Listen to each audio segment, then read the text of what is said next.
Going live. Going live, and you are live. What is going on, everybody? Hello, good morning, and welcome to my One Piece live reaction stream for Sunday, June 8th, 2025. Hello and welcome. God, has it been a busy past week between the Switch 2. I officiated the wedding yesterday. We had Summer Game Fest this weekend. There is so much stuff going on. Today's stream, by the way, is going to be a very long one. We're going to be reacting to the newest One Piece manga chapter, which is One Piece 1151, I believe. And then we'll also be reacting to the new One Piece anime episode. And then the Xbox Game Showcase is happening at 10. And actually, Fidel is here staying with me for Summer Game Fest. So we're going to be doing a dual live stream on Twitch afterwards to the showcase. Also, real quick, because I know there were people asking about it in the live chat, I did see the announcements from Summer Game Fest yesterday. I know people were expecting some reactions. The only two things that were there that I was like, oh, I would maybe upload something for is the Lies of P Shadow Drop, because I love that original game. I think the DLC looks really cool. But because they just kind of like shadow dropped it, I'm like, I'll just play it when I get back from Mexico, because you guys know I'm leaving on the 11th. So it's been crazy. It's been a whirlwind getting ready to travel, and with the Switch 2 and with all those live streams and everything and the wedding, but we're here. We're live. We're going to read some One Piece. Things are looking good. It's going to be a nice, chill. Well, it's not going to be chill necessarily, depending on how good the chapter is, but it's going to be a nice stream this morning. I think it's going to be a good time. Also, I did upload State of Play reactions. I saw a lot of people also asking if I uploaded State of Play reactions. I did. I uploaded my reaction to the Marvel game that got announced during the State of Play over on my shorts, which is actually just on my main channel, so you can just go click over to the main channel and see it. And the Final Fantasy Tactics Remaster reaction was in my Switch 2 stream. You gotta remember, I've been live pretty much nonstop for the last like 3 days outside of the time that I was at the wedding with all the Switch 2 stuff. So obviously we've already beaten Mario Kart World. We've already done so much. But we're not here to talk about Mario Kart World. We're not here to talk about Summer Game Fest. We're not here to talk about any of that stuff. We're here this morning to talk about One Piece. So we are getting started with One Piece manga chapter 1151. This one is called I Get the Idea. And we're just continuing the Yamato pilgrimage. I thought the pilgrimage was done. Didn't this happen last week? Ogre Child Yamato's Golden Harvest Surrogate Pilgrimage, Volume 35. Sumo Tournament in Hakumai. Hurling Urashima's big brother, Yokozuna Sukune. Okay. I mean, we saw Luffy completely wipe the other Yokozuna, so this is totally fine. So we're continuing. So maybe there is a chance that we're going to get some old Wano stuff. That is going to be good. But all right, here we go. 1151. Hope everybody is excited. I certainly am. All right, here we go. Wait, Captains. You mustn't do this. Chief Jarl is the world's oldest warrior. He's a hero of legend. We've looked up to him for our entire lives, haven't we? Yes, that's right, Kashi. The warrior we once admired has grown old and feeble, so it's time to force him into retirement. That is so crazy to see demonic Dorian Broggy going off here. This is great. All right, and then we will be the kings of Elbaf. There's no need for the god of Elbaf anymore.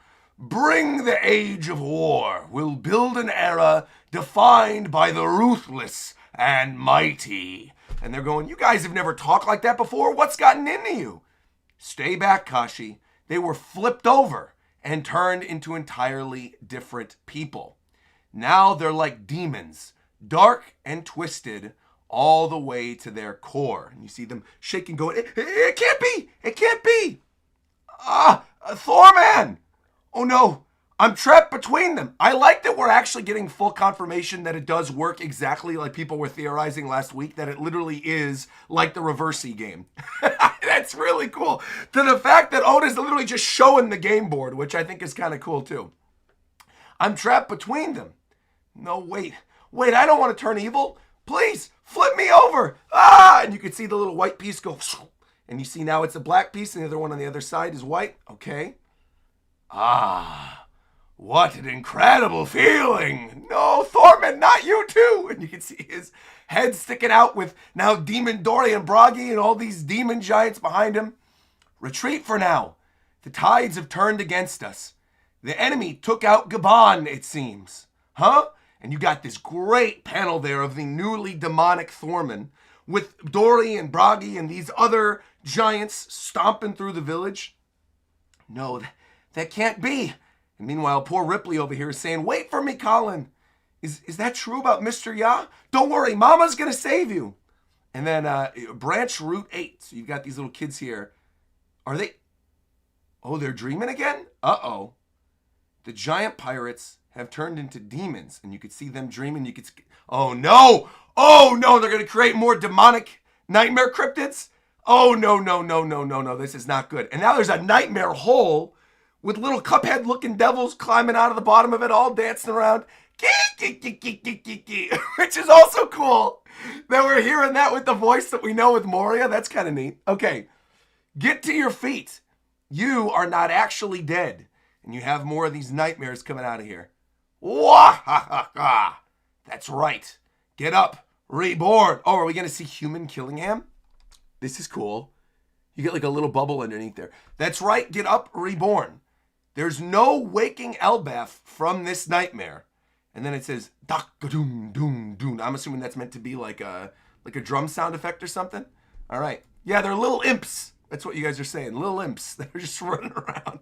The demonic little One Piece imps. Also, I just realized we started the stream. I didn't have up here the chapter number. I got to put the chapter number up here. What's happening? How do you guys know what I'm reading otherwise? All right, there we go. Chapter number's back up. Thank you very much. All right, here we go. Oh. Okay. Now things are really cooking. With the Great One here, there's no need to hold back. So rampage to your heart's desire, my sleepdids. And remember, Elbaf, you created these monsters yourself. So again, they're all made of the nightmares of the kids. But here we are, Saint Killingham. We're now seeing like his hybrid form. Dragon fruit, mythical type Kirin. Man-beast form, hybrid form, obviously. I don't know why they call it man-beast form. Just call it hybrid form. Viz, look, this is not a Zolo Zoro situation. You can change this now. Man-beast form doesn't sound nearly as hype. I'm going with hybrid. This is like a Nekomamushi Inuarashi situation. I see Dogstorm and Cat Viper on my page, and my brain auto-localizes and translates to Nekomamushi Inuarashi. That's always going to be Nekomamushi Inuarashi. Not going to change. This is always going to be hybrid form. Okay. Are there even more of them now? Well, it looks to me like things have gotten pretty hairy. And you see Jinbei sitting there. Please, Master Dory, Master Bragi. Usopp's still crying out about them. What are you doing to your homeland? Come on, wake up, you guys, as you see these gigantic nightmare monster creatures climbing behind them. Half the Straw Hats completely tied up. Why? Why do you look like that? Where's your sense of pride, bringing Usopp to tears, watching his idols Dory and Bragi get taken in by the Reversi? Damn it, we can't save the kids either. Now I understand why Saul wasn't able to stop them.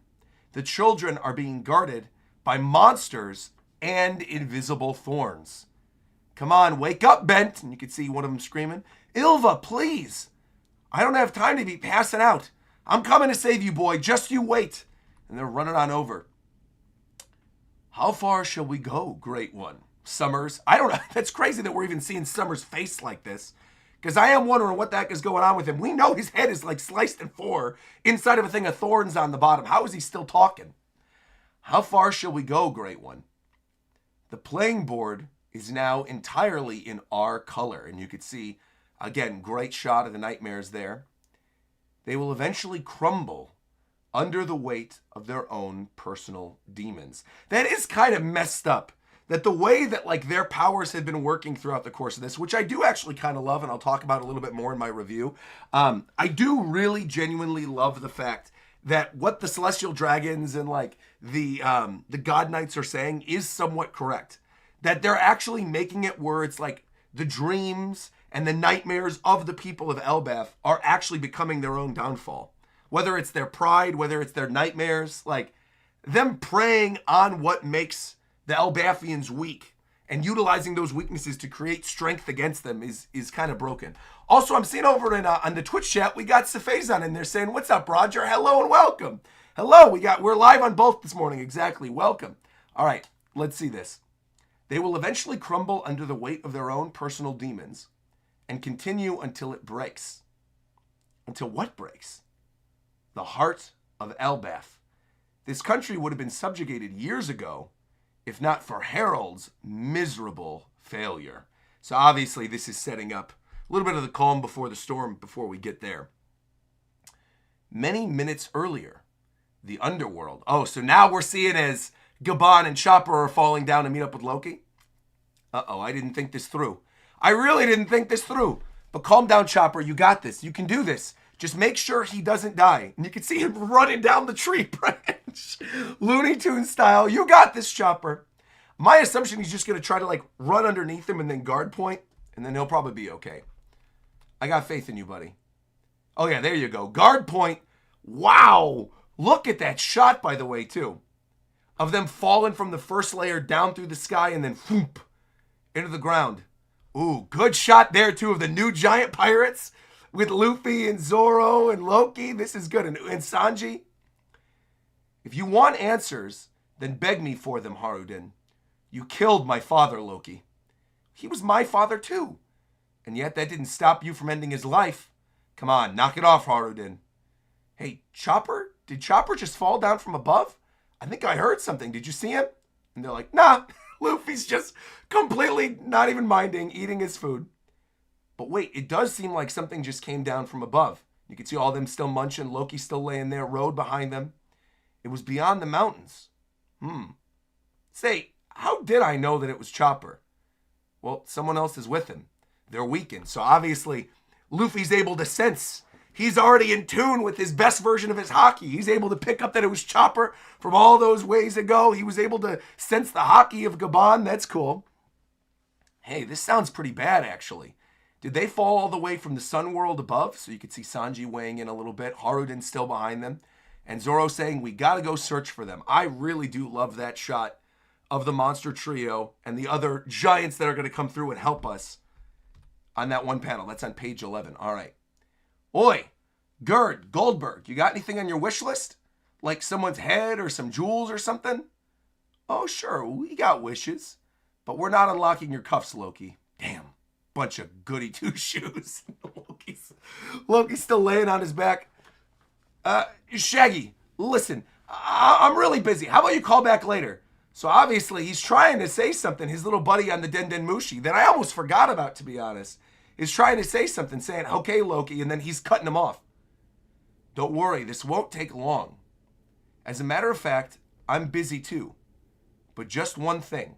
And Loki's like, all right, just keep your voice down. Keep your voice down. Shh. I wasn't able to tell you earlier, but I will be unable to call you for a while, I think. What do you mean? At first, I found it frightening. But the more you and I talked, the more our conversations became a source of solace to me. So I want to express my gratitude. Wait, what's going on? Don't you tell me. Are you in danger again somehow? No, I'm fine. Don't worry. Where are you? I just wanted to say thank you for everything. Wait, Shaggy! And you see the little click and the beep, beep. I think, well, now I'll wait. I think I know who Shaggy is. I think we're going to, I have an idea. I'm going to explain the idea as we get a little bit further, but I do think I know who Shaggy is now. What are you looking at? I'm just glad to know that you have a friend to keep you company here in the lonely underworld. Don't you dare tell anyone. Oi, Gerd, prepare your medical supplies. Mr. Yaz hurt badly. You can see her looking backwards. Luffy's already grabbed Gabon, saying, I guess everyone really loves this guy, huh? You're lucky that Chopper was here to save you. Good job, Chopper. Huh? Oh, gosh. You can't butter me up or anything like that, you jerk.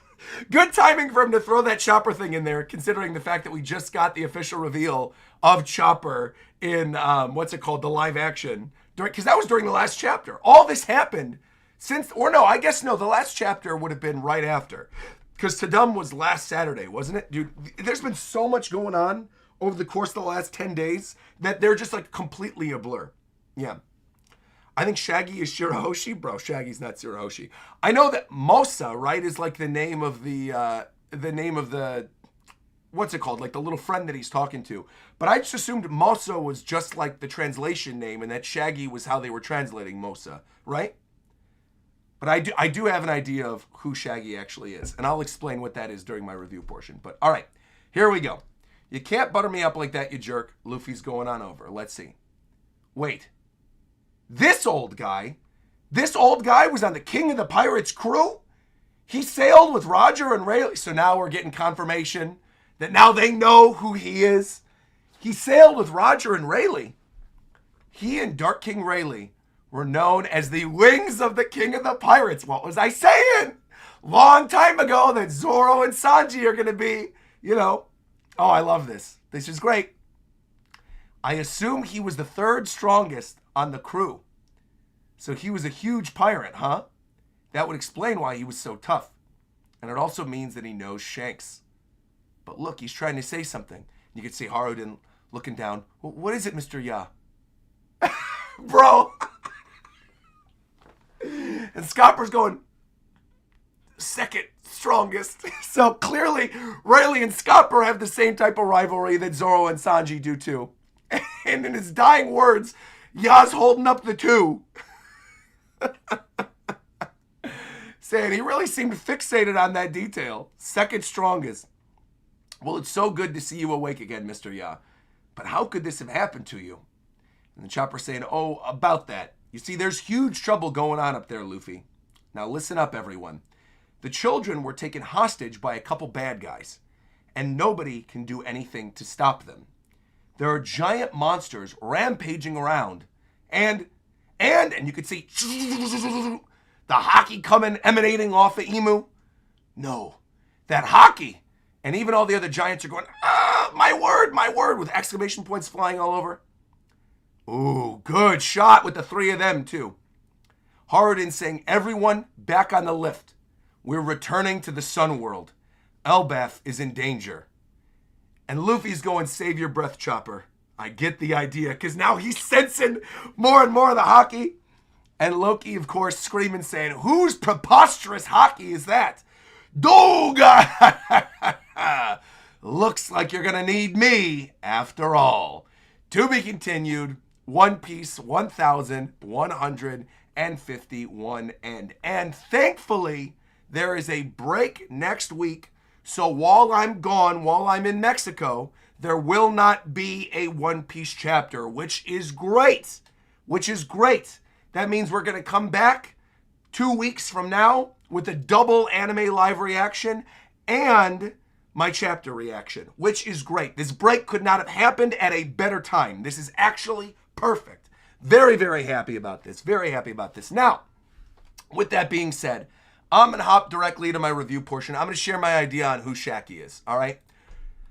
I think as we were going through this chapter, and as we've been seeing certain things happening over the course of the past couple chapters of Elbaf, and now that we know that Emu really does hate all the stuff with King Harold, and that King Harold made a mistake. We heard this from Summers, but hearing it from Emu directly, here's my thought process.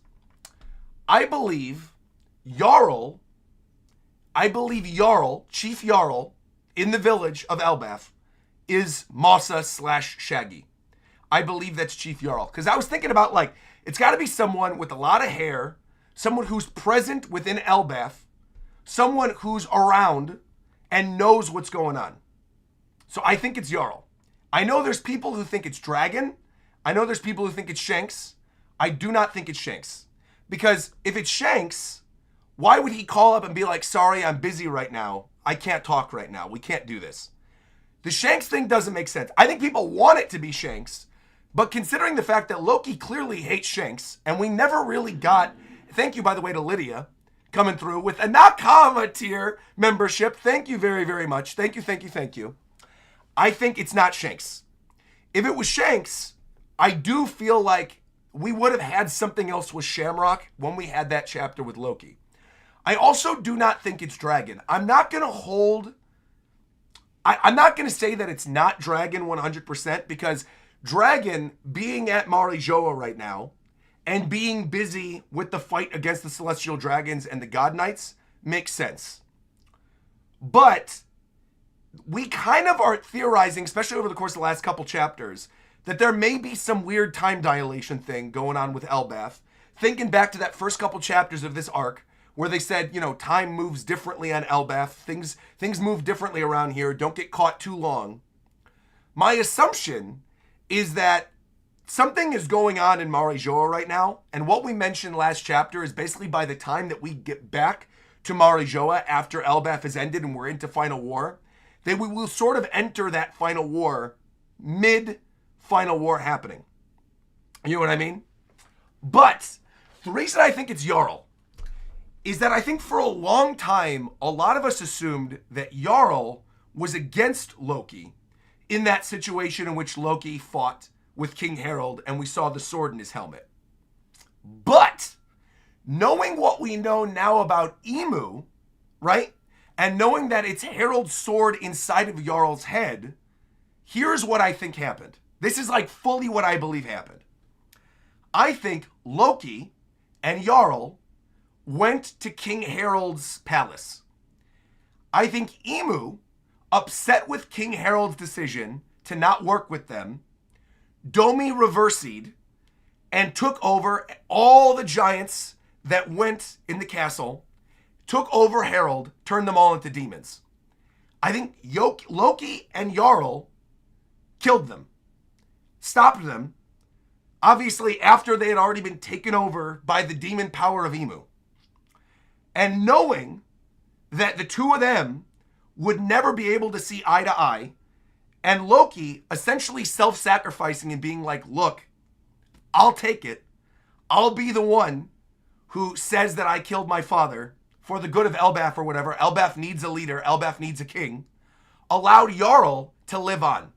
And Jarl, knowing that Loki is actually good, has been secretly this entire time talking to him on the phone, trying to keep him company, knowing that the two of them are the only ones that really knew what happened in that throne room way back when. And knowing that for the good of the kingdom and for the kingdom to like continue on, he allowed Loki to stay in the underground. He kept him company over on the phone, and he's been secretly doing it because the rest of Elbaf has to believe that Loki was actually bad so that they can live on within regular kingdom. That is actually what I think happened. That is what I think happened. I think now that we've seen the Domi Reversi thing, now that we've seen all this stuff where the giants are being taken over, I do think there was a situation after King Harold refused to work with the government. I feel like that is what it is. Also, you're saying Jarl makes no sense. It's got to be someone that Loki never met in person. No. Let me explain. Jarl, right? Jarl over here with the giant beard and with all the other stuff that's going on. I think, because you guys are saying that it's got to be someone that he's never met in person, I think Loki, when all this stuff still happened way back when, I think Loki knew what happened and potentially got Domi Reversied. And that through the Domi Reversi, because you know you give up part of your lifespan or give up part of your sentience or whatever, I think somehow, some way, he forgot who he is. I think there is something tied to whatever this Domi Reversi is, in which memories are not completely 100% coming back after you've been reversied. I think it's something in which he killed, or it could be that Loki got Domi Reversied, killed everybody, and that essentially Loki had to be like thrown into the dungeon or whatever, or thrown into the underground or whatever. But in actuality, Jarl knows the truth that Loki didn't do it of his own accord. He killed everybody because he was taken over. I think there is something to do with Jarl and Loki. Jarl, we already know, was killed by Big Mom way back when. So it's not Jarl. It's not going to be Jarl. And I think the other reason why I think it's Jarl. Here's the other reason why I think it's Jarl. During this portion where he says, hello, Loki, and he says, Shaggy, I'm busy, call back later, and then he says, keep your voice down, I think Loki knows that Gerd and that the other new giant pirates, I think he knows that they will recognize the voice. I think he knows. I don't know exactly what's up with the they never met thing, but I do feel that he knows that the other giants know that it's a voice that they would recognize. And that it's not just a matter of like him having a friend down here or something. I don't think it's something like that stupid. I think it is something where literally he knows that the other giants shouldn't know. And by saying keep your voice down and the other giants hearing it anyway, or at least understanding that there's something going on with them. You have that moment with Gerd in this chapter saying, I'm glad to know you have a friend. It's good that you have someone down here to talk to. And he's like, don't you dare tell anyone. I do think there is some type of connection there. But I do think genuinely, truthfully, that it's Jarl or someone else related to the giant kingdom that knows that Loki is actually good. That's my guess. Irving's in the chat saying, low-key, every time I feel like time moves slower on Elbaf. Like 1 hour there probably equals a whole day in the rest of the world. That's what I'm saying, man. That's what I'm saying.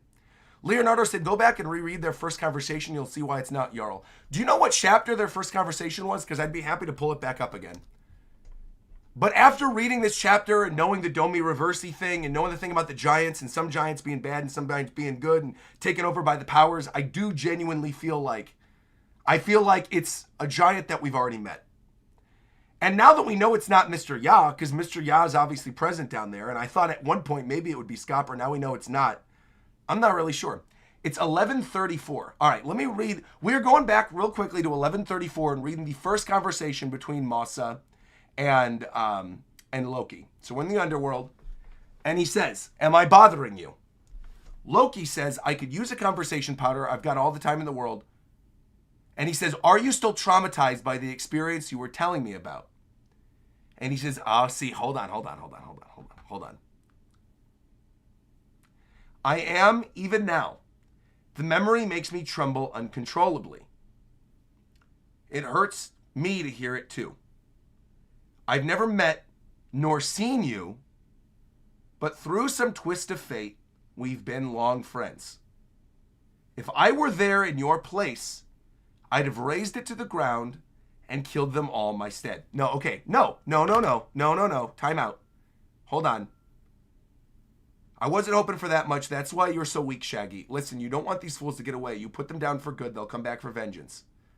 I've recently realized that those fearsome words of yours hide your kindness. And the two of them are going back and forth. All right. Time out. This to me does not deconfirm anything. First off, Loki's got his eyes all bandaged up, so he doesn't see him. He's not going to see him anyway. How long has Loki been like this? Do we know how long his eyes have been bandaged up? If he doesn't recognize Jarl's voice, and Jarl secretly is talking to him via the Den Mushi as Mosa, knowing that Loki was not actually responsible for the death of the giants with King Harold, because maybe he was taken over by the Reversi or whatever. Yeah, see, there you go. Bro, I'm standing by it. He's had the bandages since he was a kid. He wouldn't know what he looks like anyway, because he has bandages over his eyes. I see James in my chat saying maybe his eyes are bandaged to hide from Reversi somehow. Ooh, that's an interesting thought. I love that too. Or again, it is the kind of thing in which Loki, if it wasn't something where Loki killed the Reversi giants, then I think it's something where Loki got Reversi'd himself and killed all of them. Obviously, if he was blind since a kid, that's fine. But that goes to show that thing about never seeing him means he wouldn't have known him anyway. And because this is a manga, this is not an anime, it could be that Jarl is changing his voice in some way to talk over the Den Mushi. But I do genuinely think this thing right here, this line where it says, am I bothering you? I could use a conversation partner. And Loki says, are you still traumatized by that experience you were telling me about? I bet you he was telling him about the stuff that happened with King Harold. And Jarl, or Mosa, right, says, I am, even now, the memory makes me tremble uncontrollably. And it hurts me to hear it too. I've never met nor seen you, but through some twist of fate, we've been long friends. If I were there in your place, I'd have razed it to the ground and killed them all instead. I do think it's Jarl. I think for a long time, because of the thing with like the sword of King Harold's inside of Jarl's helmet, I think a lot of us assumed that Jarl somehow backstabbed or sold out Loki or something. But now I don't think that's the case anymore. I think knowing like Emu and the Reversey and King Harold's mistake, my assumption is that this Reversey thing has happened before. And that potentially it may have even happened to Loki. And Loki doesn't even know it. And Loki killed all the giants, including his father. And Jarl and maybe even Shanks was somehow able to tame him, or the other giants were able to tame him and they threw him down there. But I do feel like genuinely, Mosa at the very least, even if it's not Jarl, was somehow involved with the day that King Harold died. And I think knows the truth of the matter and knows that Loki isn't actually responsible. I think he knows that Loki was not actually the true culprit behind it. Yeah. How does Loki know what Shanks looks like? I think it's hockey. I think it's observation hockey. I think it's an observation hockey type thing. You know how like when we've seen Fujitora, and Fujitora was able to put together the image of Luffy? He doesn't know what Luffy looks like, but he imagines that he has kind of a kind face. I think it's a hockey type thing. I think he's able to sense the hockey, and I think Shanks and Shamrock have a similar hockey. And we've seen a lot of this stuff happening multiple times throughout the course of this arc. We've even seen this in this chapter with Luffy, where Luffy recognizes that it's Chopper without knowing that it's Chopper. He's like, wait a minute, that's Chopper falling over there. And they're like, well, wait a minute, how do you know that that's Chopper? He's like, oh, I don't know, but I guess I could just kind of sense it. I think it's a hockey type thing. Yeah. I think it's a hockey type thing. Either way, I think this is a really interesting setup chapter. I think this is a really good one. Yeah. But I do think somehow, some way, it's hockey. I do think after reading this chapter that Mosa is Jarl, and Jarl knows what truthfully happened. And I do think now that somehow, some way, Loki knows that they would know the voice of Mosa. Even if it's something as simple as he doesn't want Mosa, even not knowing that it's Jarl, I think it's something where he does not want Mosa to speak where the other giants can hear, to potentially then get Mosa in trouble by the other giants because everybody hates Loki. Yeah. That's my thought process. That's kind of where I'm sitting right now with the Mosa Loki stuff. That's where I'm sitting right now. Yeah. Yeah. Look up the Japanese meaning of the word Mosa. Okay. Doesn't it just mean shaggy? Let's look this up. Stalwart. Oh, man of valor. Oh.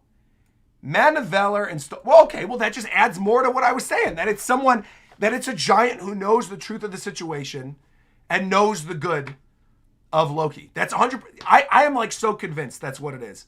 That at the very, very least, Mosa was present at King Harold.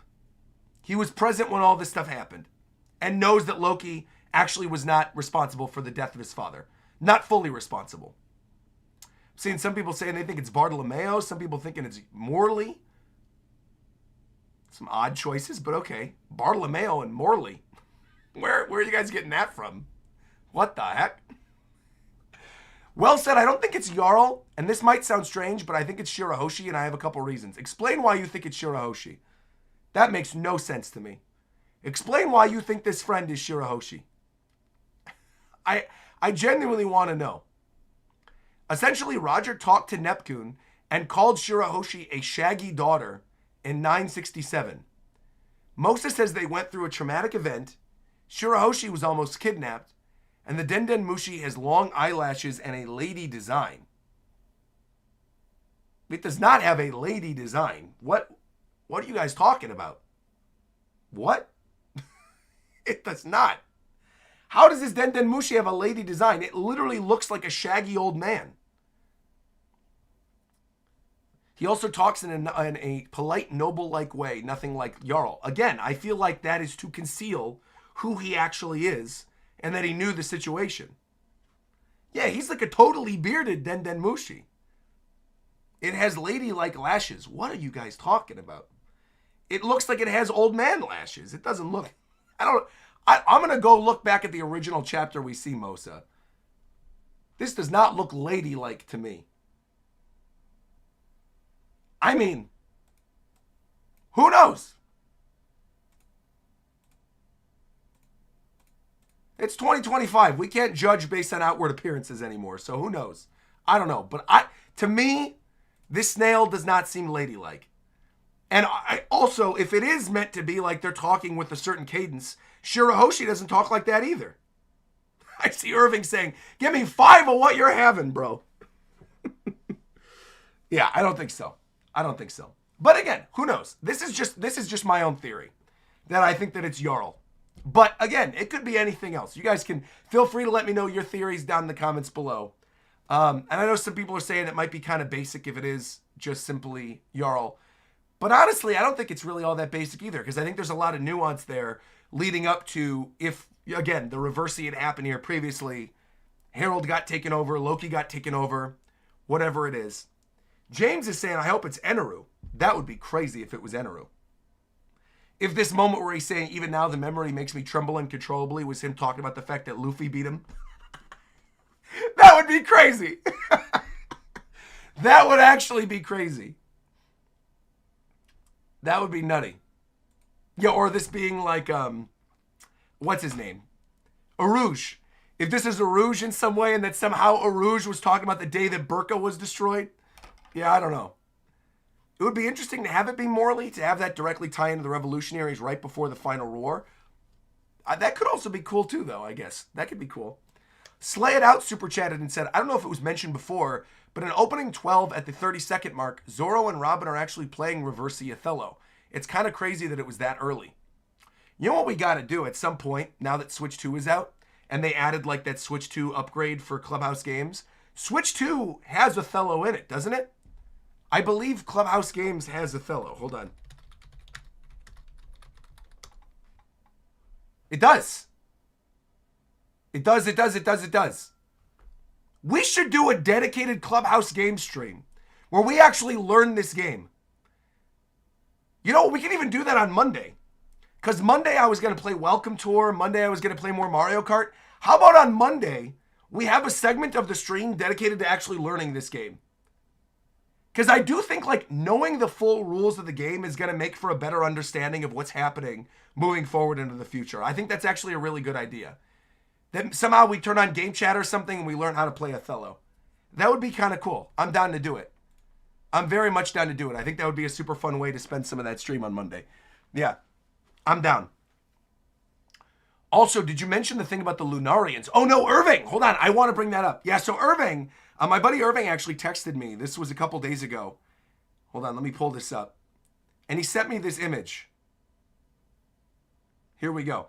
And he said, bro, the Lunarians are based on this scripture. Oda truly is the GOAT. Picture is sending. And Irving sends me this photo. Irving sent me this photo. And it says, his head and his hair were white like wool and white as snow. And his eyes were like a flame of fire. And his feet unto a fine brass as if they burn like a furnace. His voice as the sound of many waters. And it's in Revelation.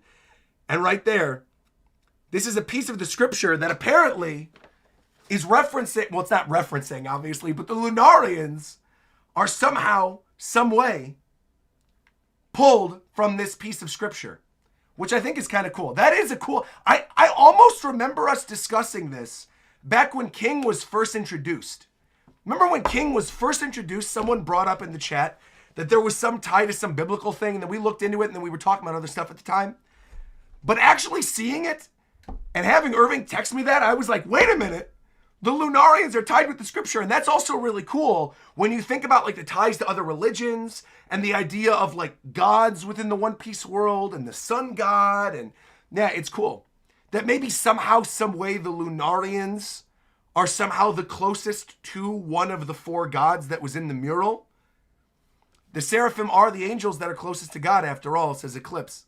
And Kuma does have an actual Bible. A lot of potential connections going on. A lot of potential connections. But before we get into those, actually, one more quick thing I just want to say on the topic of this chapter, because we're still in the review portion. I do want to bring something up.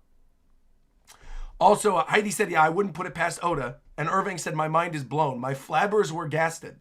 That is really cool. I was glad you sent me that. The other thing I want to mention in this review portion before we move on, one other quick thing I want to mention. with this review portion. Killingham's design.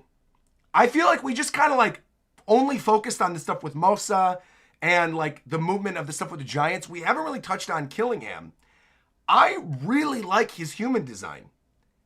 But I had assumed that the form we saw with the weird dragon face, I thought that was his man-beast form. I thought he was just some weird other race in the world of One Piece. But he looks a little bit to me like a fishman. Doesn't he? He's got like the teeth like Jack, and he's got the teeth like Arlong. So I'm wondering, like, because obviously he's a member of the God Knights, so he's deemed Celestial Dragon. I mean, he also like reminds me a lot of Dellinger, doesn't he? So my thought process was like, did some Celestial Dragon sleep with a fishman? Excuse me. And is he the child of a fishman, like a half fishman, half Celestial Dragon? Because I like his design. I think it looks really cool. Koala Fan, by the way, super chatted and said, I think Emu Gunko actually foreshadows that Emu possessed Lily's body. Also, reminder that Sabo survived against Emu and the Five Elders. Like I was saying earlier, Sabo top 5. Bro, Ska. I've been saying this. You guys know me. Ska. End of series, Final War. Sabo kills Akainu. I've been saying it. Sabo kills Akainu. The whole thing that was foreshadowed with Ace's fruit never being able to burn brighter than Akainu's fruit. Sabo having Ace's fruit. Sabo being stronger than Akainu. Utilizing blue fire and actually burning through him. I'm telling you, man. Ska. Sabo killing Akainu. ZKK is done. It's all about Ska now. Sabo's killing Akainu. It is what it is. Because Luffy's going to be busy with Emu and a bunch of other people during Final War. Akainu is going to be small pickings for Luffy. He's not worried about Akainu. He's going to say, you're my brother, Sabo. You didn't have the chance to be there during Marineford. You regretted not being there. You couldn't save Ace's life. You do what you got to do. Take down Akainu. Sabo, as the Flame God, Flame Emperor, whatever they call him, takes down Akainu. I'm telling you, bro, it's happening. Sabo is going to be the one to beat Akainu. Maybe not necessarily kill him, but he's going to beat him. I do think we're going to have a little bit of Luffy versus Akainu too.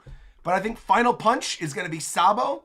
And I think you're going to see like a vision of Ace or something behind him as he's doing the final Hiken. I'm telling you, it's going to happen. Exactly. And Luffy isn't the killing type. So Luffy can't kill Akainu, but Sabo can. Easy. Hollow Avarice said, have you seen the new theory after the last chapter that Mihawk was actually a noble who resisted Emu's controls, which is why they have the same eyes? Woo! That's a neat theory. Does that also mean that the bunny with Mihawk's eyes back at Whole Cake Island also resisted Emu's control? What was that bunny's name? You know who I'm talking about? Where they have like the wedding cake song and then there was like the bunny in Whole Cake Island who had Mihawk's eyes. And everybody thought that Mihawk was like turned into a, like part of Mihawk's soul was put in the bunny or whatever. You know what I'm talking about? What's the name of that rabbit? What's the name of the, I'm going to just type in Mihawk bunny. Randolph. Thank you, Spartan Man. Randolph. That was his name. That's right. I do really genuinely love the idea that Mihawk in some way was a noble that was then taken over and then was actually able to like push through. That's kind of cool. It could also be that Mihawk is maybe a descendant of the real Nerona family as a good way to complement that theory. That would be cool. That would be very cool. I would love that too, because that would also tie the Nerona family into the end of the series after Emu has been defeated and they're in Laugh Tale. Because again, we all know Zoro's final opponent's going to be Mihawk. And I do stand by everything that I said 2 years ago during that stream where I like laid out the end of One Piece. Everything is still lining up, right? I do genuinely feel that Laugh Tale comes after Final War, and that Laugh Tale, you've got Cross Guild versus Blackbeard Pirates versus Straw Hat Pirates, free for all at the ending in Laugh Tale, and you've got Sanji versus Crocodile, and you've got Zoro versus Mihawk, and you've got Luffy versus Blackbeard. That's totally what I believe is going to happen. Full stop, guaranteed. You've got Zoro and Sanji, the Wings of the Pirate King, against the two actual strong opponents within the Cross Guild, and you've got Luffy versus Blackbeard having eaten Emu's Devil Fruit or taken Emu's power after Final War. I'm telling you, man, that is what is going to happen. Guarantee. I have it in my brain. I see it already. it lines up with everything, knowing that Oda continuously is like, One Piece is going to be discovered and then the series will end. Laugh Tale has to happen after Final War. Who's going to be Buggy's final opponent? Luffy, of course.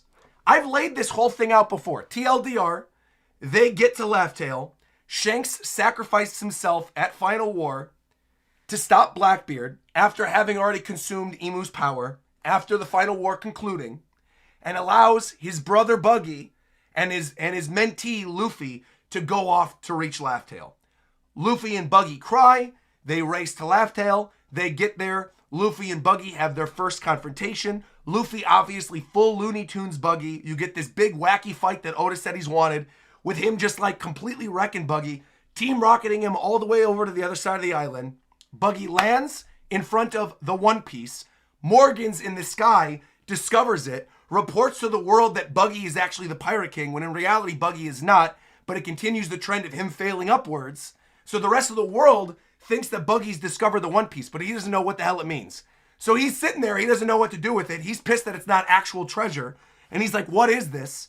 And then we focus on all the actual fighting between the Cross Guild and Straw Hats. And then as that is starting, the Blackbeard Pirates come in, full free-for-all. You've got Zoro versus Mihawk. You've got Sanji versus Crocodile. You've got Chopper versus Doc Q. You've got, all these other characters, the Blackbeard Pirate Remnant, Burgess versus Frankie, all that kind of stuff. And then finally, last but not least, Luffy comes face to face, fully Super Saiyan, whatever Gear 5 power Luffy will unlock. Fully being able to utilize his haki, whatever it is that Gabon's going to teach him, everything. You're going to have Luffy fully juiced up versus fully juiced up Blackbeard utilizing Imu's power. And that you've got Imu's power latent within Blackbeard during that fight with Luffy. And that, like you guys just said, if there is some type of Neurona connection, that would be really cool and really like a good way to tie the story together. If Zoro fights Mihawk, who actually is like the last remnant of the tie to that old family. That's a cool idea. I like that. That's a very cool idea. But yes, I fully 100% believe the whole Laugh Tale theory that like we're going to end up having free-for-all with the Cross Guild and Blackbeard and stuff like that.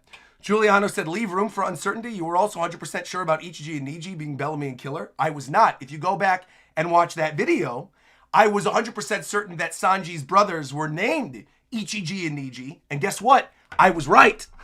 And in that video, I said at that point, knowing what we knew within the story, that Bellamy and Killer were the only two that I thought could potentially make sense if they were characters that we already knew. Because Bellamy, we didn't see his eyebrows, and Killer, we never saw his face. So actually, I was still spitting in that video, because you got to remember, I did that video 4 years before we even got to Whole Cake. So I'm chilling. I'm cooking, bro. I'm cooking. Also, it's a theory at the end of the day. It's not. I don't have to be 100% correct. I am 100% correct about the free-for-all and Laugh Tale being the last arc, though. Guaranteed. Anyone who thinks that's not happening is wrong. Full stop. Only because I only say that not because of my own hubris, but because of Oda himself. Because Oda has literally said that when we get the One Piece, the series ends. Which means to me that when you get to Laugh Tale, when you discover the One Piece, that's got to be the final arc of the series. And I didn't even really want that to be the case. I wanted them to get to Laugh Tale and discover the One Piece prior to getting to Final War, so it actually hits more once you finally take down Imu. But as we get closer to the story and them like parsing out Imu a little bit throughout the course of Elbaf and putting in the things with the Reversi and these God Knights, the way it's being set up is like clearly next arc is Revolutionaries versus the Celestial Dragons and stuff. That's what's happening. It's happening currently right now. So when we move away from Elbaf, we're in Final War, man, But yeah, man, I love it. This is why I don't really do theory videos that much anymore, though. Because again, to me, I feel like it's pretty clear where things are going within the story, and we could be wrong about the, little bits and pieces like who is actually Mosa or whatever. But again, with where we are, with how much we know, and with what Oda has told us, I think the final few arcs are pretty much cleanly lined up. Yeah, which is why I feel so certain about it. But again, I'm happy to be wrong. I'm always happy to be wrong. If Oda does something cool, great, But I just, I think it's seeming pretty... And also, I like what Phoenix said, too, saying it's got to end on a party. Exactly. What do you think? They were all laughing when they got to Laugh Tale in the first place. So, of course, it's going to be a party. They're going to pop open that bottle of Bink Sake or whatever and have a giant party, of course. Of course. It's going to end with a big party with everybody, who's there, present at Laugh Tale, seeing the One Piece for the first time. Every other character that was there in Final War from that Mural Piece prophecy, they'll all be there. It's going to be great, man. Yeah. Anyway, we've been talking this whole time. The new episode's about to come out. We haven't even seen James's thumbnail this week. We got to do this. We got to see the thumbnail this week. So what did James... Oh, of course he did Killingham. This makes sense. Check this out. Look at this. Look at this. Very nice, James. Well done. Well done. Oh, I love the idea, too, that you think that he's got like a little bit of blue in his hair. I like that. Like the little bit of the remnants of the blue in his dragon form. That's kind of cool. Mackenzie in the chat going, hear me out. Hear me out. I really like that. Man, I really, really like that a lot. He's got these creepy yellow eyes, and he's got the fishman teeth and everything, and he still has the celestial dragon bubble around him. I like that he didn't forget to actually draw the shield around his face. That's very well done, James. Also, James is in the chat saying right now, I actually think that Gaimon is the One Piece. There you go. 100% fact. You heard it here from James. Gaimon's the One Piece. Wow. Yeah, that is gorgeous. I love what you did, too, with like the little bit of the reflection on the bubble. You can also see the little remnants right over here of like his old dragon nightmare form, the little bubble sticking out of it. I love, too, even like the harsh lines that you did on this, too. Man, this is great. Killingham's kind of cool looking, honestly. I really like this a lot. I also even like that you made him look like his eyes are tired. Going along with like the nightmare thing where he could maybe never sleep. Where he's got the eye bags like me. Look at that. People always say that they think I'm tired. And I'm like, no, I promise I'm not tired. I just have heavy eye bags. I get that every time I ever post a selfie or post anything. People are like, bro, you gotta sleep. I'm like, I did sleep. My face just looks like this. You can go back and literally look at videos of me when I was a little kid. When I was like 10. When I was like 10 years old. Younger even than that. You can look at videos and I literally have those same eye bags. I've always had it. Also, Giuliano said, Roger, do you think you're going to have a vlog from Mexico? Or do you think it wouldn't align with your channel's content? No. My channel's content is whatever I want my channel's content to be. That's the beauty of my channel. I don't care what people want my channel content to be. I'll upload a vlog when I feel like uploading a vlog. The answer is yes, I will be, though. I will absolutely be. We're going to be doing some cute little videos from the cruise using the Switch 2 and different cute parts of the cruise ship and stuff. 110%. Yeah, there will absolutely be a video coming from it. Also, the bubble also has the extension for his snout as well. You can see, yeah, James included that right on the very bottom. Nice little touch, dude. And Clax is saying, that's my secret. I've always had eye bags. Oh, that's funny. Neon Roger said, at 10, you looked like you missed 20 years of sleep. I did. I'm telling you. Ever since I was a little kid, I've always had these heavy eye bags. It's also crazy because I could sleep literally 10 hours a day. It's not going to matter. I'm always going to have heavy eye bags. It's just how my eyes look. Yeah. Obviously, I don't get a lot of sleep. I haven't recently. Because obviously we've been very busy with a lot of stuff and doing videos and streams and things like that. But no, I've always had the eye bags. Yeah. Are you going to sing when you're on the boat? If there's karaoke, I might. Yeah, we'll see. We'll see. Real quick, before we set up for this new episode that just dropped, I really quickly want to read some of these Nakama questions that were brought up in my Discord server. The problem is my Discord is not linked currently on my computer, so I got to read these off my phone. So apologies, everybody. If you submitted a Nakama question in the Discord server, I'm going to have to read it off of here. Here we go. All right, here we go. New messages. Here we go. This one comes from Rob Harley, who said that Dakadoom sound was actually meant to be horse move. Oh, like galloping. Oh, the Dakadoon sound was horse movement sounds. I played Ocarina of Time so much that I know that sound in the opening by heart. That's interesting. I never even considered that, but you're right, because he is like half Kirin. That makes sense. That makes sense. Anyway, Gabon knows that hockey, Gabon knows the hockey that Emu was given off. It's obvious by now that the Roger Pirates know the Holy Knights and know how to handle them. But the question is, do they also know Emu? My assumption is they would, because they've seen the One Piece, is my guess. My assumption is that they would know Emu, and that they were just too early to actually do anything about him, or them, or her, or whatever Emu is. James, oh yes, I will be. Yes. Well, actually, hold on. Let's see if it lines up. The answer is yes, James, if there's a chapter that week. Yes. James said, are you going to be doing a live reaction to the chapter at EVO this year as well? Yes. So last year we did a live reaction to the chapter at the EVO booth. We will absolutely, positively be doing that again this upcoming EVO in August. James is going to be there. I will be there. The Japan Time crew is going to be there. Reagan's going to be there. We'll all be at EVO. We will all be at EVO this year. And if you are at EVO, you'll be able to witness my live reaction if there is a chapter the week of EVO live, which is going to be cool. And actually, even if there's not a chapter, because of when the episodes drop, we might actually be able to do an episode. We might be able to do, excuse me, Jesus Christ, what is wrong with me this morning? I got a stroke going on.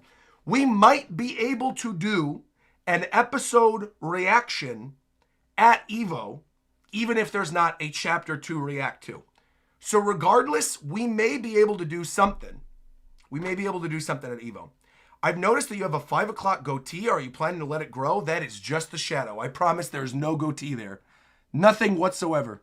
That is literally just because I did not shave this morning. I woke up because I'm running on very little sleep from the wedding last night. But I will not be growing a beard. I have a nice chin. I don't need to hide my chin. Yeah, that's it. So anyway, let's continue. Clax said, I don't have much to say about this chapter, except I wonder if there are other game powers that Emu has.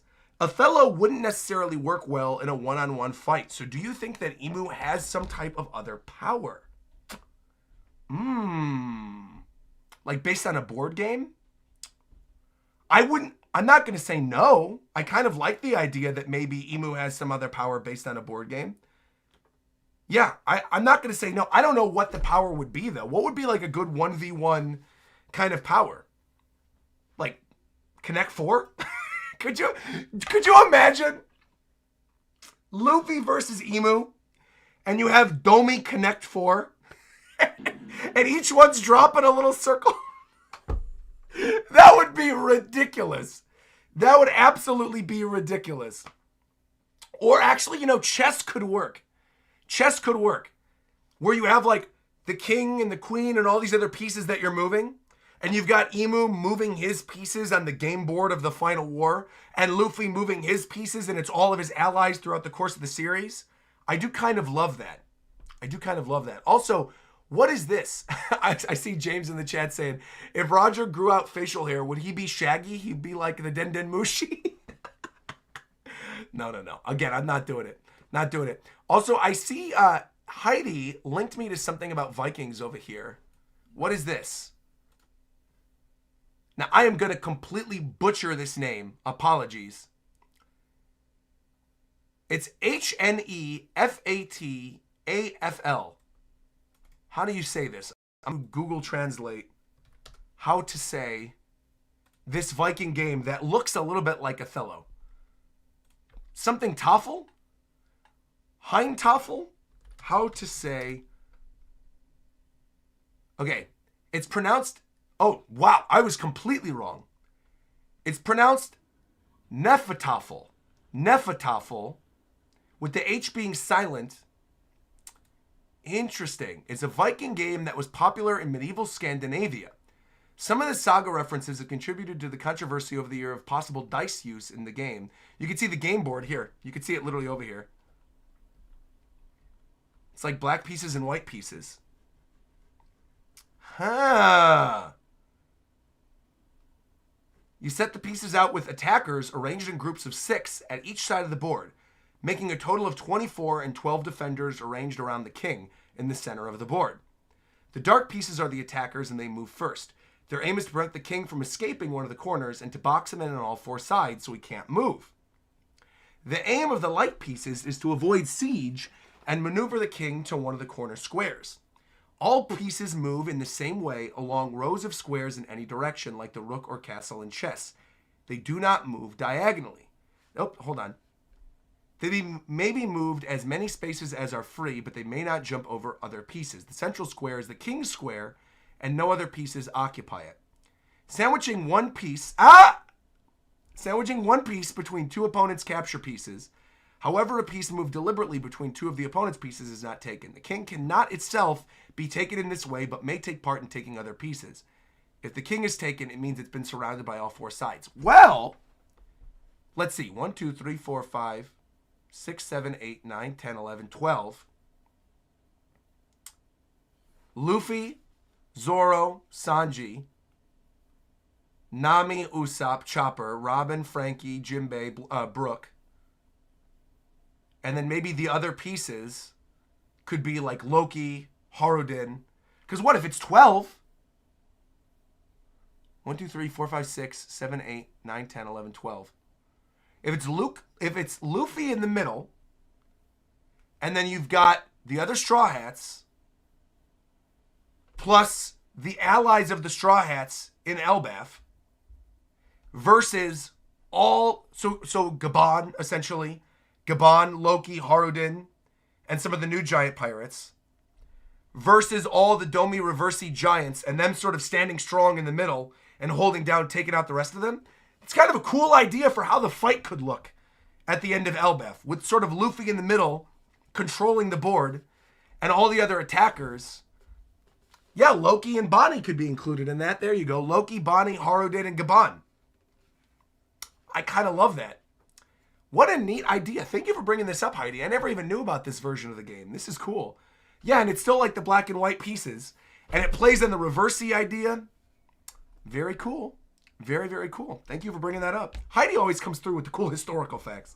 I can always trust that Heidi. And we got one last message over in here in the Nakama question group that says, this is from J-Man Joestar, who says, what if Shaggy is actually Biblio the Owl? Do we know if Biblio can talk? That'd be kind of interesting if like Biblio's like, I'm somewhat busy right now. I have to move all the books from the library because the library's on fire. I can't move. I don't know if Biblio can talk is the only thing. It's not like he was given the human fruit. But then again, we've seen weirder things happen in One Piece.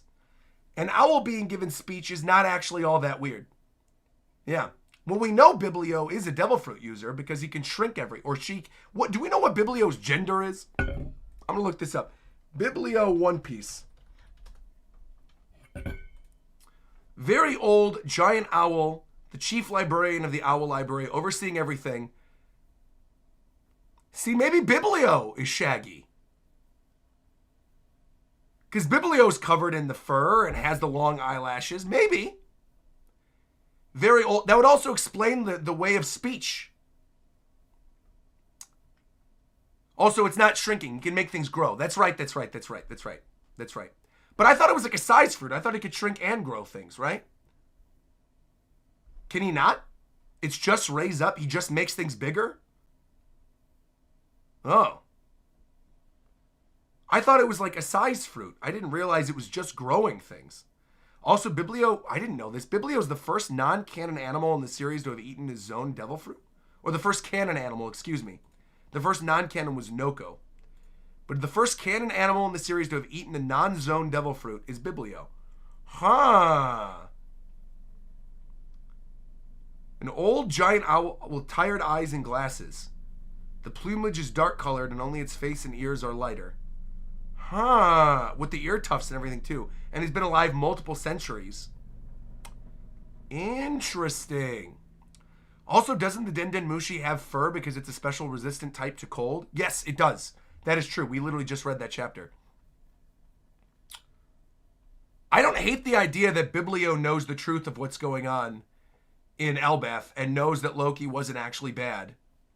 I kind of like that. Also, Dittman said, I just realized I can't post in Nakama questions, but I can see it. Yeah, because if you are a Nakama tier member or up on YouTube, you're able to access the room and send your questions. But you can't actually type in there. You can see them, but you can't actually type in there unless you are a Nakama or up. Yeah, exactly. Make sure you're syncing your Discord permissions if you joined. Also, pull up Oda's answer about Morley in SBS 91. Refers to an incident in her past. Page 176. Okay. SBS 91. Let's see this. Let's see this.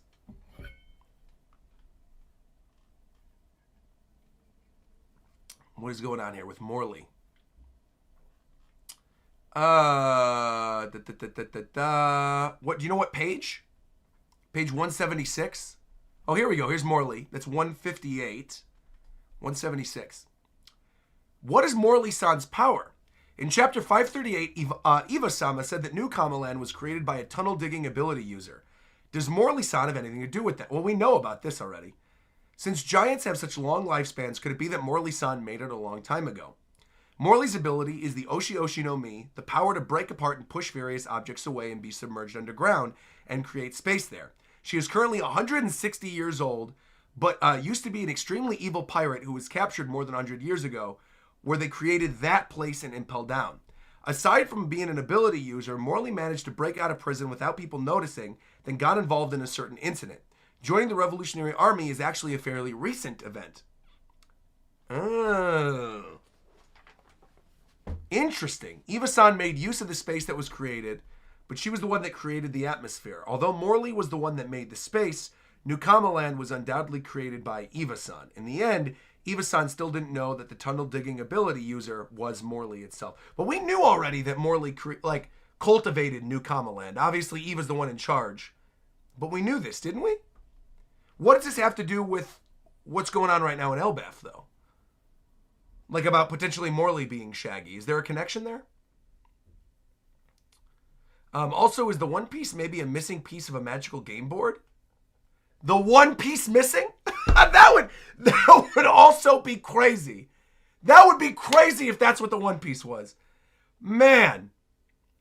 Also, can I just say that the anime moving its air date to Sundays is the best thing that's happened in years? I know Roger's glad that now we're not begging for the episode anymore, that we can just watch it on the same stream. Dude, it's the best thing. It's the best thing. Speaking of, it's now time to watch. It's now time to watch the episode. So let's open up over here. Get this whole thing going. We got One Piece Sunday. Let me move all this stuff down. We are going to react to, this is One Piece anime episode what, everybody? Timer up here. Here we go. Move the sound down. Timer. Stopwatch. There we are. Boom. All right. Here we go. Here we go. Open this up. Man, James, well done once again with that thumbnail this week. The thumbnail was gorgeous. All right, Crunchyroll. Here we go. Open this sucker up. Grab my green screen. And we are getting started.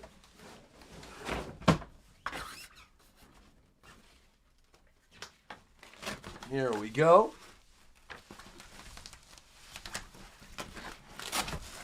Put this thing on down here. Anime episode. Okay, let's do this. What episode are you reacting to today? Just 1132. Just 1132, which, again, minor spoiler if there's anime-only watchers, which I doubt there are because we've been talking about the manga for a while. Here we go. Just heads up, this is going to be a depressing episode. Just keep that in mind. Today's episode is most definitely going to be a depressing one. Okay, episode 1132. Thank you, by the way. Andrew Dittman came through, becoming a member with the Mammoth Boys. Nakama. Are you going to have enough time before the Xbox show? For sure. Xbox show is at 10. Yeah, we definitely got plenty of time. The episode's only 20 minutes long. We're chilling. We got time. All right, here we go. 1132. Let's do this. Get ready to cry today. Oh, man. All right, log in. Let me actually turn this off real quick, too, to log in. I don't even remember what my login is now. Uh-oh. Oh, no. What's my Crunchyroll login? I don't remember what it is. Oh, no. Oh, actually, I think it's this. Wait a minute. Why would I make it this? Did that work? Yeah. All right. Yeah, that worked. All right. Great. I don't know why that password was my password, but we made it work. All right, here we go. Continue watching, because I believe the episode is already out now, right? New, popular, One Piece. Here we go. Are you watching this in Crunchyroll? Yes, we're watching on Crunchyroll. All right, here we go. Egghead.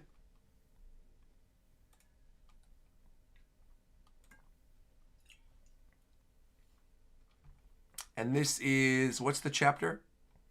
1132? Oh, oldest. Here we go. Newest. A Pledge to Ginny. Oh, yeah, this is going to be brutal. This is going to be brutal. Super Mario said, I love the water bottle, by the way. Hey! Did you stick with the original release dates from day one? Or did you eventually court a Crunchyroll sponsorship? I wish. Dude, I wish Crunchyroll had a sponsorship that I could just have every single week where they paid me money to watch on Crunchyroll. That'd be sick. I would love that. No, but I mean, I've always just watched on Crunchyroll. Yeah. All right. Here we go. 11:32. Thankfully, my desktop audio isn't on, so we're good. There won't be any audio playing. Nothing will be messed up. Let me just make sure that my display filter is good right now. All right. 14. And then I'll also make sure that my vertical dock is open. So if we need to do reactions to something, we got it. All right. And recording. Let us go. One Piece 11:32. A Pledge to Ginny. Kuma becomes a father. Here we go. Whoa! Whoa, whoa, whoa, whoa, whoa, whoa, whoa. I realized that would have been bad. All right. Coming through my speakers. All right. Earphones. Uh-oh. Power off. Power on. Here we go. Uh-oh. Also, I got to reset my timer, too. Give me a sec, everybody. Power back on. Let's go. Also, happy birthday, Nintendo and Sonic Gamer Girl. Welcome, welcome, welcome. Why do you think the other One Piece YouTubers don't do original release dates like you? Because, obviously, they like making money. That's why. Why do you think? That's obviously why. We alternate the ways we make money. For me, I like making money via sponsorships. For them, they like making money off the initial traction. And if you were the first one and you talk about spoilers, you're going to get more views. End of the day. So that's why my One Piece stuff doesn't get as many views as a lot of other people, but that's okay because the companies hire me nonstop. And then when people question, why does the company only work with RogersBase? Guess what? It's because I'm the only one doing the official release. That's why. If other people did, they would hire them, but they don't. They refuse to do it. The views are too good. The views from the initial uploads are just too good, so they don't do it. But like I said, that's fine with me. I like having my little niche over here. All right, here we go. Headphones are on. Device enabled. One sec. Let me hear it. Yep, we're good. We're good. All right, people. Here we go. We're getting started. One Piece episode 1011 or 1132. Instead, I was saying 1011. 1132. We're getting started in 3, 2, 1, go. And boom. Perfect sync. There you go. There we go. There we go. We're looking good. All right, people. Rob's saying I am ready to cry. Let's go. Da da na na na. Da da da da da da da. DJ said, are you uploading this VOD on your channel, Roger? I mean the reaction. Of course. It's already up on my channel right now. Once the YouTube stream ends, it'll be up as a video.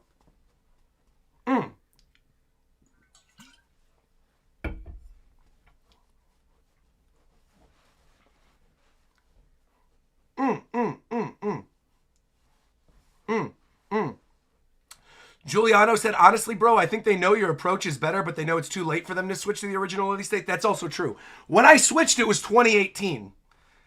Or no, it was 2018, because it was right after Whole Cake, right? So, yeah, I feel like it is kind of too late for a lot of people to switch at this point. I made the switch at the right time. I just saw the writing on the wall, and I saw the stuff happening with Viz and takedowns of websites, and I was like, it's just better to do the official. Doesn't hurt anything. And then that way people aren't spoiled on stuff. I didn't like posting things and people getting spoiled from the stuff I was posting. And this, now the episodes being out right after the Viz chapters drop too is just perfect. It makes these Sunday streams way more fun. Because now they're like these big, giant, just like celebrations of One Piece. It's great. All right, let's do it. 11:32, here we go. Pick it up right where we left off.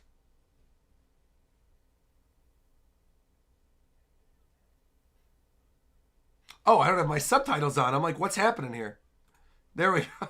I was like, what's happening? Why can't I read what's going on? My subtitles were off. Here we go. The rebels in Toomey and the South Blue are coming. Please, come to our aid immediately.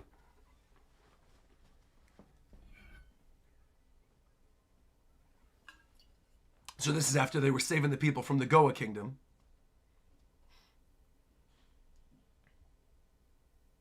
And Kuma's volunteering. Oh, and he's thinking back to when Ginny was kidnapped. Uh-oh! Mate! I do love seeing the revolutionaries during this time. Like, all interacting with each other. Kuma still being with Ivankov and Dragon. It's hype, man. All right, this is it, rebels.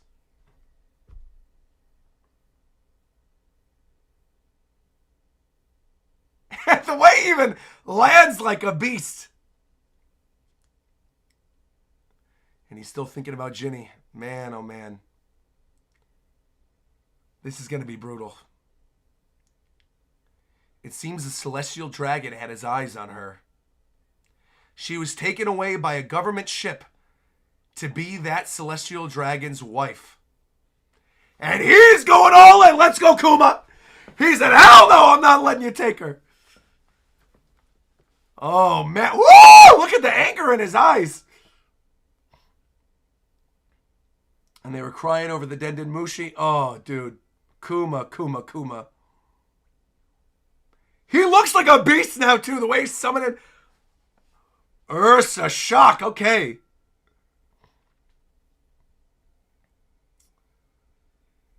The time to be a pacifist is over. Oh, what a beast.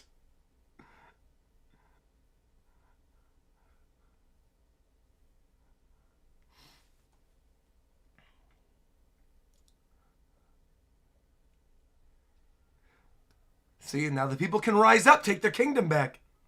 By the way, Zoro Activist said, did you see the Luffy versus Crocodile fan animation? I did not. Link it on my Discord and I'll check it out later, though. They're the common people's heroes. Poor Kuma. Man, oh man. Our unit was wiped out in an unexpected raid. I'm sorry. Man, oh man. And he's just thinking back to that day. I love the pattern on Dragon Snail, too. Dragon, I'm tired. I'm going to take a ship home.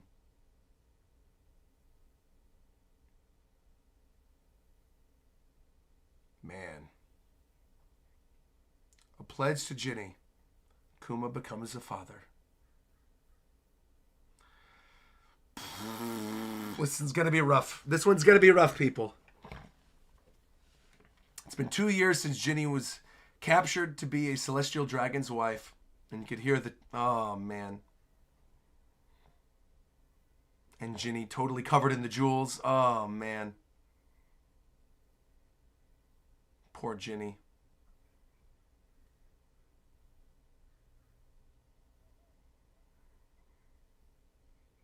We're here, Bonnie.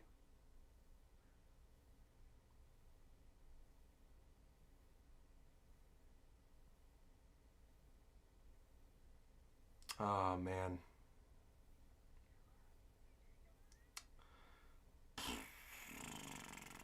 And of course they're playing this music track, of course.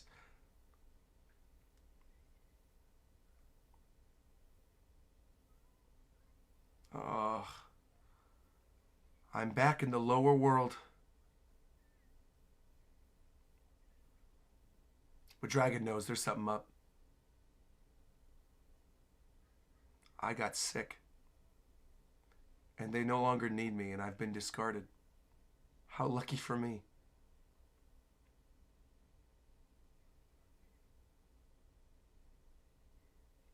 I wanted to see you all again. But actually, this is me saying goodbye.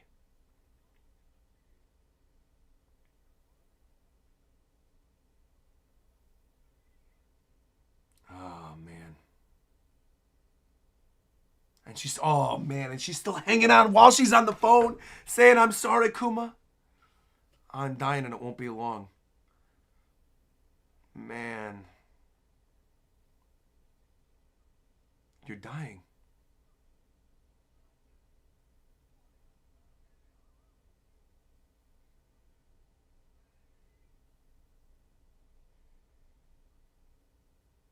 Man.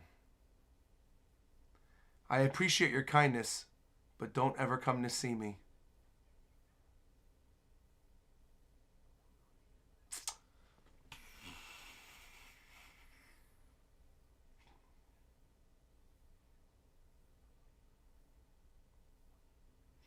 There's only one place that she'd come back to, and he knows already. And she's still on the phone with them. Oh, man. Man.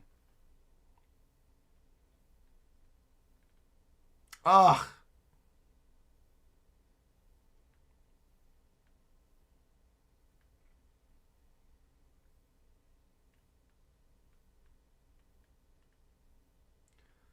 Kuma, I'll always, always.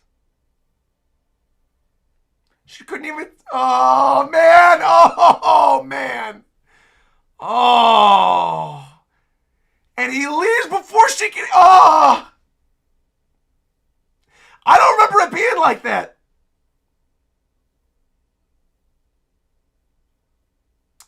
Oh, man. He's already gone by the time she says, love you. And he can see she's covered in the jewels.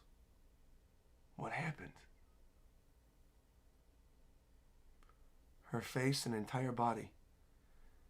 She said when exposed to natural light, her skin would turn blue and hard like stone.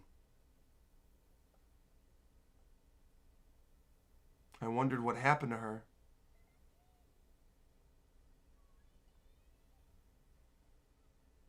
Oh, man, this OST. And thinking back to when she proposed and he said no because he didn't want to. Oh, man. Man.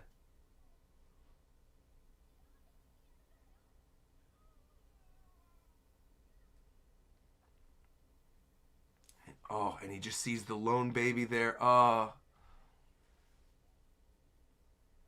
To make sure her baby could live, even if something happened to her.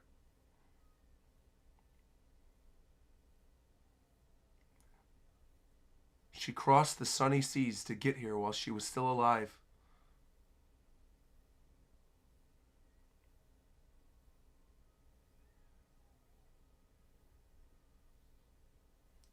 Man.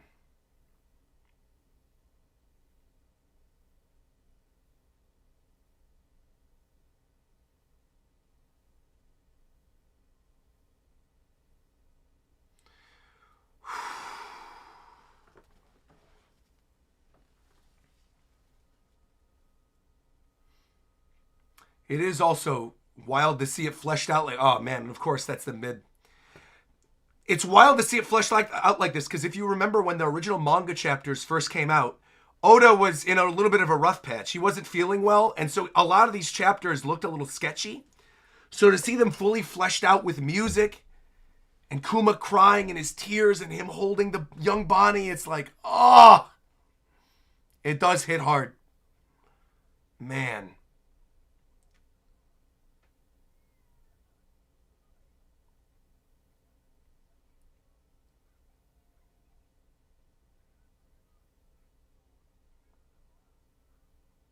You might crush her with your massive body. They don't want to worry. Like, he doesn't want to accidentally crush Bonnie by just touching.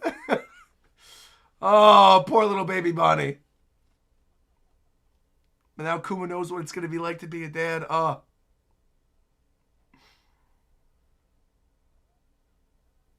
Yeah, what was it? It was eye surgery is what it was that Oda had, right? That's right, that's right. She's going to grow up to be a glutton just like Ginny, and obviously we know she does. Little jewelry Bonnie. Yeah, she will. This little goofiness. Before I knew it, she made it that far.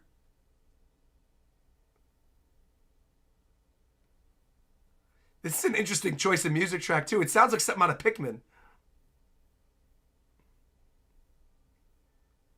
Oh, it's sticking. Oh, man. Oh, and her first words were "Daddy." Oh, man. Oh, come on. See, they're happy tears, though. They're happy tears. Oh, man.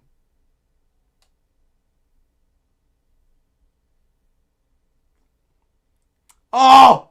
And they're doing it like a children's book. Oh! With the little watercolor images and the pages turning of their life as she's growing old. Oh.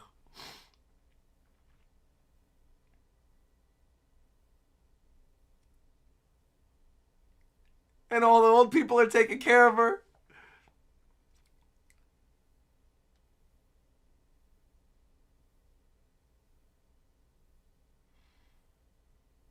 I love the sound effect they're using too. It's like the new day approaches and you hear dring, eating a little bread and walking around, hanging out with everybody. And meanwhile, he's off still freeing countries, being a member of the Revolutionary Army, going off to war. And he always just comes back to Bonnie. Oh, man. Dude, Kuma is yoked. Whoa. And he's training young Sabo here. Oh, man. But see, now you see the first little bit of the jewel on her face right there. She's coming down with it while he's gone. Uh-oh.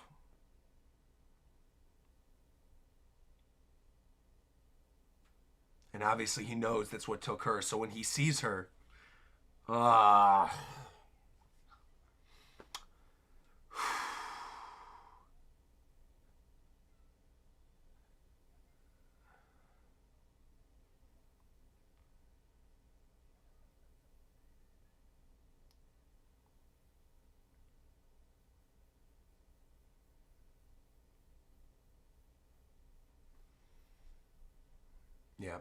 Closing up all the windows. Don't let the sunlight get her. And see, there's those little kids that we were talking about a couple episodes ago. They're now grown up. They're going to be part of Bonnie's crew.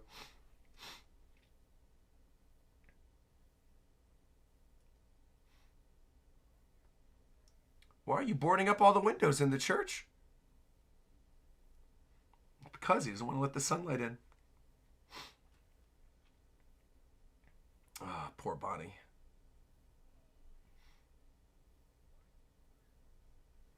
This is just like when Ginny died.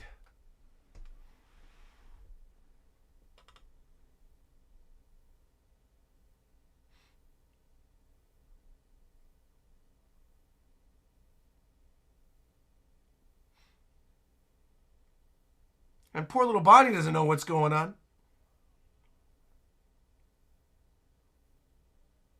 It's not white lead disease. I'm sorry, I've never seen this symptom. Also, shout out to the white lead. The thing that took down Law's family.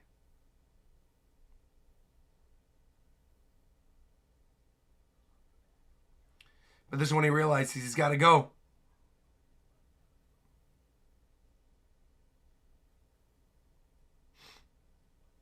I want to be with her. And Dragon, I like that Dragon was just like, live your life without regrets. That they're going to literally look into it, try to fix it. And they're like, do what you got to do. Dragon said, I might be a bad dad, but doesn't mean you have to be.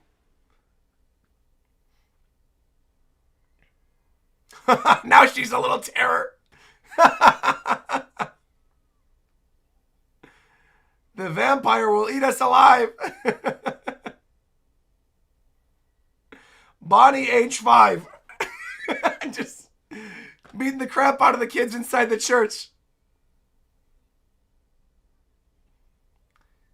You're a vampire who can't go outside. Take this cross. Kick him. There you go, Bonnie. You're in a church. She's like, have a little respect.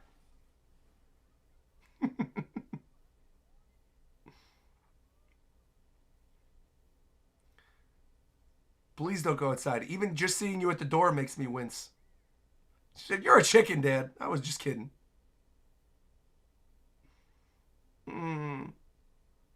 Ah! So good.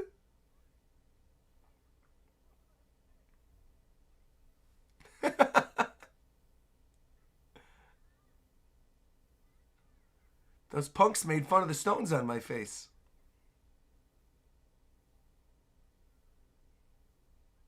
Is it ugly? I mean, it's a disease. There's nothing I can do about it. I guess they want them to since they're so beautiful. See, oh, look how cute. What a good dad Kuma is, man. Ah. Man.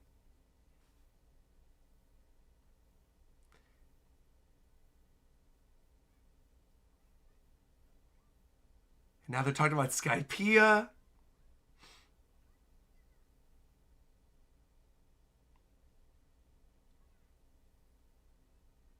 Sky Island is closer to the sun, so Nika might be there.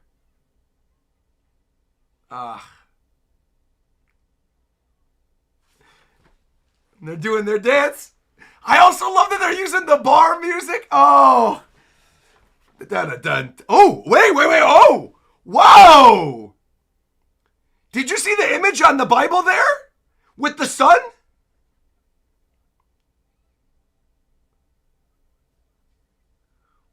Where are we going to go when we turn 19? Fishman Island. Your daughter has an incurable disease. The sapphire scales. He doesn't want her to hear. Exactly. That's why you don't skip Skypiea. Exactly.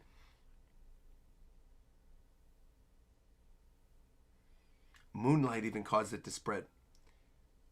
But even if you avoid the light completely, it still eventually will progress.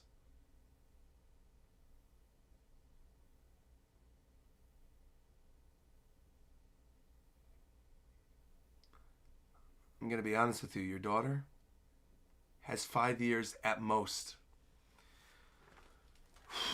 She won't live to see her 10th birthday. And there's no known cure at the time.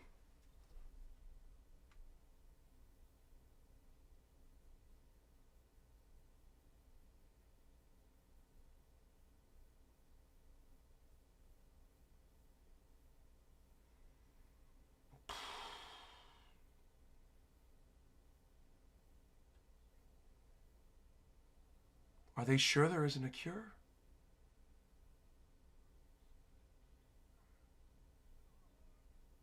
And he knows he's going to have to be. She's saying, I heard that.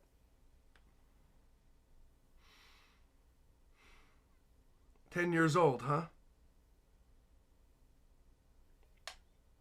I heard someone say 10 years old. Why are you crying? It was about me, wasn't it?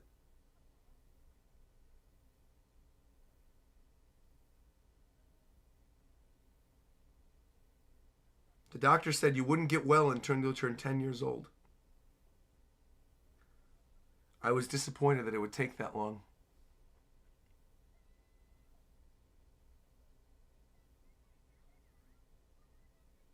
So I can go on a trip with you? You'll get better when you turn 10.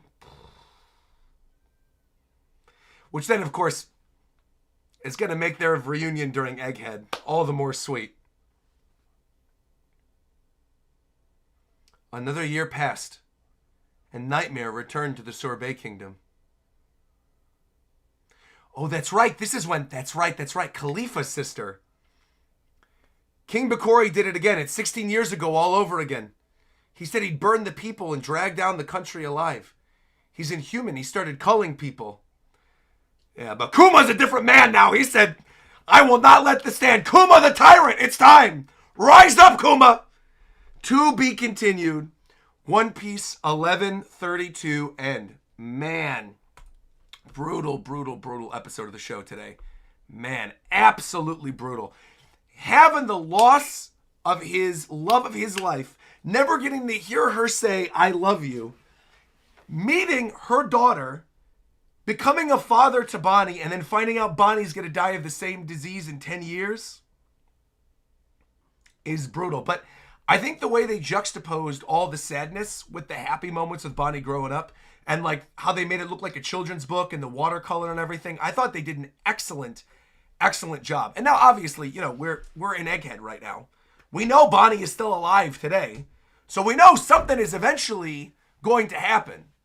But what exactly happens, anime-only viewers, if there are any anime-only viewers in here, you're going to have to wait a little bit. But either way, what's up, Fidel? What's poppin'? Welcome. We're starting the Xbox thing in like 20 minutes. I know. Are you chilling? I'm chilling. Come on in. Come say hello. Here we go. I literally got my green screen. Come say hello.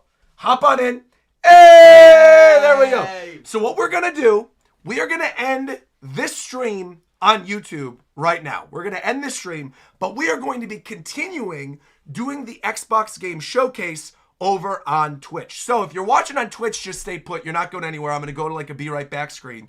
But if you're watching on YouTube, the stream will end. This will be timestamped. It'll go up in just a second. You can rewatch my reaction to the episode. You can rewatch my reaction to the chapter. All that good stuff. I'll timestamp it. I'll change it. I'll throw James's thumbnail in, and we'll be good to go.